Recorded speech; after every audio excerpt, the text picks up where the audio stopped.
What is interesting here is why is only this happening on the left and not the right? That's all we need to know. There's absolutely no cognitive... What about Melissa Hortman that we just talked about? You want to talk about Melissa Hortman?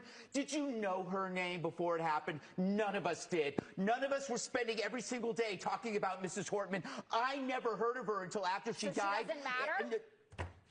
Don't play that bullshit with me. You know what I'm saying is there was no demonization, amplification about that woman before she died. It was a specific crime against her by somebody who knew her. The same. Now you could bring up Josh Shapiro, but then you will not bring up, for example, that was a pro-Palestine person.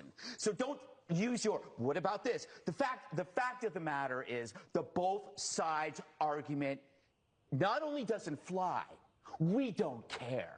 We don't care about your both sides argument. That shit is dead.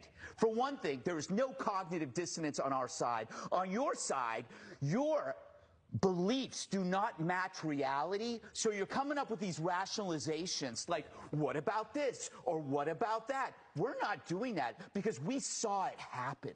We saw a young, bright man assassinated, and we know who did it. We are not coming up with rationalizations. We are calm, we are honest, and we are resolute. We're not defensive, and I understand the defensiveness. I understand why people are saying, what about this and what about this? Because if you have to face the underlying fact of this, your life is going to fall apart because you're going to realize you're not the good guys. If you sat around and you defended the mutilation of children, you're not the good guys. If you sat 600, 700 cases of harassment against Republicans and you said, but what about this? What about this? And then you see this murder after calling somebody a fascist, you realize maybe I'm not the good guy. That is a hell of a realization to deal with. So therefore, you have to grasp at rationalizations.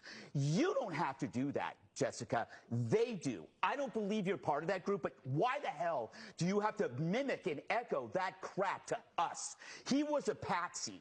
That guy was a patsy. He was under the hypnotic spell of a direct-to-consumer nihilism, the trans cult, and you know that. If you can decide that biology is false, you can agree that murder is okay and that humanity is expendable. How you cannot see that alone and see that for what the evil it is without having to attach all of these other things is beyond me.